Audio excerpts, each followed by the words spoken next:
এই গরমে মনকে প্রশান্তি দিতে আর সতেজ করে তুলতে এক গ্লাস ঠান্ডা ঠান্ডা শরবতের কিন্তু কোনো বিকল্প নেই। আর সেই শরবতটা যদি স্পেশাল কোনো ফ্লেভারের হয় তাহলে তার কথাই নেই। আমি একদম গ্যারান্টি দিয়ে বলতে পারি, আপনারা যারা এইভাবে আমপানা দিয়ে শরবত তৈরি করে খাবেন তারা কিন্তু এটার স্বাদ কখনোই ভুলতে পারবেন না। প্রিয় দর্শক, আসসালামু আলাইকুম। আজকে আমি আপনাদের সাথে একটা দারুণ সুস্বাদু আর মজাদার আর একটু ভিন্ন রকম রেসিপি শেয়ার করতে চলে এসেছি। আমি এখানে 2 কেজির মতো কাঁচা আম নিয়েছি। প্রিয় দর্শক, আজকে আমি আপনাদের সাথে যে রেসিপিটা শেয়ার করতে যাচ্ছি সেটা হচ্ছে কাঁচা আমের শরবত তৈরি করার জন্য যেই মেইন উপকরণ লাগবে সেইটা। আর এটা কাঁচা আমের সিজনে একবার কিন্তু না বানালেই না। আপনারা যদি একবার এটাকে বানিয়ে রাখেন তাহলে কিন্তু কাচের কৌটায় ফ্রিজে 6 থেকে 7 মাসের জন্য সংরক্ষণ করতে পারবেন এবং যে কোনো সময় কাঁচা আমের ফ্লেভারে ঠান্ডা ঠান্ডা কলিজা ঠান্ডা করা শরবত বানিয়ে খেতে পারবেন।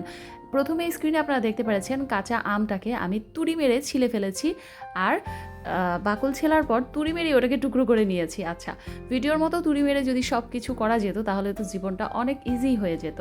আমগুলো টুকরো করে নেওয়ার পর এদিকে একটা শুকনো খোলায় আমি 2 থেকে 3টা শুকনো মরিচ, এটা সম্পূর্ণই অপশনাল, আপনারা চাইলে না দিতে পারেন, কিন্তু শুকনো মরিচের ফ্লেভার আমার ভালো লাগে। তারপর কয়েকটা কালো গোলমরিচ আর কয়েকটা মৌরি আমি অল্প আছে টেলে নিয়ে গুঁড়া করে নিব, খুব মিহি করে গুঁড়া করব। আর এদিক দিয়ে আমটাকে আমি সেদ্ধ বসিয়েছিলাম সমান সমান পানি দিয়ে। তারপর যখন সম্পূর্ণ আম সেদ্ধ হয়ে গিয়েছে আমি এটাকে একটা চালনির মধ্যে নিয়ে এভাবে চেলে নিব যেন ম্যাঙ্গো পাল্পের একটা স্মুথ ব্যাটার রেডি হয়ে যায়। এই তো তৈরি হয়ে গেল। আর এটা কিন্তু চালনিতে চেলে নেওয়ার পরেই শুধু হয়েছে, আমি কিন্তু ব্লেন্ডারে ব্লেন্ড করি নাই। আচ্ছা, এরপর চুলায় আমি একটা ফ্রাই প্যান বসিয়ে এর মধ্যে চিনি দিয়েছি 1.5 কাপ। প্রথমে 1 কাপ দিয়েছি, তারপর মনে হলো যে আরও হাফ কাপ দিই, আর পানি দিয়েছি হাফ কাপ। তারপর চিনিটা যখন পানির সাথে গলে গিয়ে এভাবে বলক উঠতে থাকবে এই পর্যায়ে দিয়ে দিব ম্যাঙ্গো পাল্প, দিয়ে ভালোভাবে নেড়ে চেড়ে নিব। মানে চিনি পানির সাথে যেন ম্যাঙ্গো পাল্পটা ভালোভাবে মিশে যায়। প্রিয় দর্শক, আমি কিন্তু সবসময় চেষ্টা করি আপনাদের সাথে যে কোনো রেসিপি ইজিভাবে শেয়ার করার জন্য।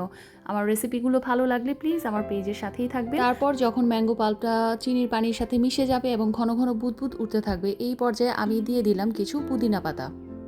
পুদিনা পাতা কুচি করে দিয়েছি, একদম মিহি কুচি করে। আমার বাসায় টবে যে কয়েকটা পুদিনা পাতা ছিল সেই কয়েকটাই আমি দিয়েছি। তারপর সামান্য ফুড কালার ব্যবহার করে নিলাম। পুদিনা পাতা দিলে এটার ফ্লেভারটা খুব সুন্দর আসে আর ভালো লাগে খেতে। তারপর এখানে ফুড কালারটা আপনারা চাইলে ইউজ করতে পারেন। আমি দেখার সৌন্দর্যের জন্য, আর যেহেতু কাঁচা আমের আমপান্না তৈরি করছি তাই দেখার সৌন্দর্যের জন্য কয়েক ফোঁটা ফুড কালার এখানে আমি ব্যবহার করেছি। আপনারা চাইলে কিন্তু এটা স্কিপ করতে পারেন। তারপর ওই যে তেলে রাখা যে মশলাগুলো আমি মিহি গুঁড়া করে রেখেছিলাম সেটা কিন্তু এখানে দিয়ে দিলাম। এই পর্যায়ে এটা কুক হতে কিন্তু খুব বেশি সময় লাগে না।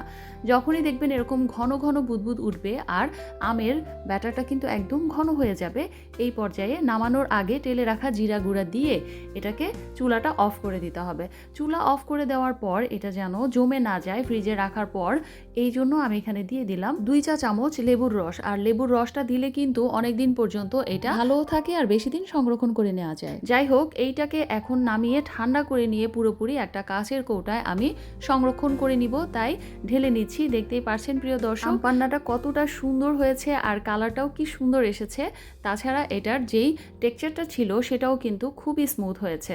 এই তো কৌটায় আমি ভরে নিলাম। এখন এটাকে ফ্রিজে আপনি 6 থেকে 7 মাসের জন্য সংরক্ষণ করে নিতে পারবেন। যে কোনো সময় শরবত খেতে ইচ্ছে করলে ব্যাস 1 চা চামচ করে নিয়ে গুলিয়ে খেয়ে ফেলবেন। আল্লাহ, এটার যে কি টেস্ট আর ফ্লেভারটা এত চমৎকার এসেছিল, একদম বাইরের ওই যে আমরা যেই মিস্টার ম্যাঙ্গো বার খেয়ে থাকি, তারপর হচ্ছে আপনার যেই দোকানে পাওয়া যায় না পালস চকলেট, আমার কিন্তু খুবই পছন্দ। আচ্ছা, তো ওইটারই ফ্লেভার। যাই হোক, ওইটা কিন্তু বাইরের চকলেট আর এটা তো আমরা ঘরে একদম ফ্রেশ বানিয়েছি, কাঁচা আমের ফ্লেভার।